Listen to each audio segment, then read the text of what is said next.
1998. Ito yung mga pinagkunan kung bakit nabuo ang Cyber Preservation Act or the Data Privacy Act. So the RA 8484, ito naman yung access ng mga cards, account numbers, and other identifiers to obtain money, goods, or services, and penalize various forms of access device fraud. This act prohibits including producing, using of trafficking in counterfeit or unauthorized access devices. Ito yung mga nakuha sa China, ng mga copy, yan, pwede i-seize. Kaya nga di ba nagkaroon tayo ng mga raid ng mga peke, because of this act. Using access device obtained through fraud or processing device making. Kaya nga di ba, kung ikaw ay bumili ng isang produkto galing sa nakaw, di ba, dahil gusto mo yung cellphone, nilapitan mo lang yung alam mo magnanakaw sa inyo. Nagkawin bahay mo pala. Diba?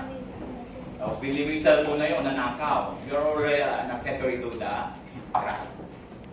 Multiple imprinting and falsification transaction records to simulate additional transaction is also against the access device regulation. So, kumbaga ito yung pinagkunan, kaya nabuo talaga yung pinang-comprehensive na. Because the Act, the Cyber Prevention Act is in 2012, so that's a decade, no? Bago to. Kasi noong mga panahon na yan, nagsimula pa ang computer ng mga panahon na yan. 1995, 96, 97, 2000. Nagkaroon ng cell site din sa Jongan, 2000 eh. Diba? Ang cellphone namin noon, may antena pa. Wala pa eh. Papanganak pa na siguro kayo ng mga panahon na yan. Tama ba?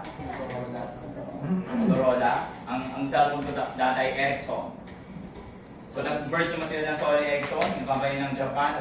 Ericsson kasi is a Swedish company. So nakita ko doon yung kanilang kumpanya. Kasi I've been to Sweden. Yes.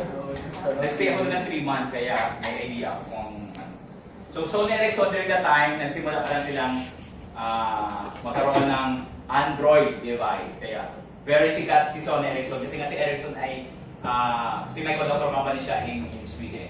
So katabi naman niya si Nokia sa Finland kasi Scandinavia yung lugar na yan.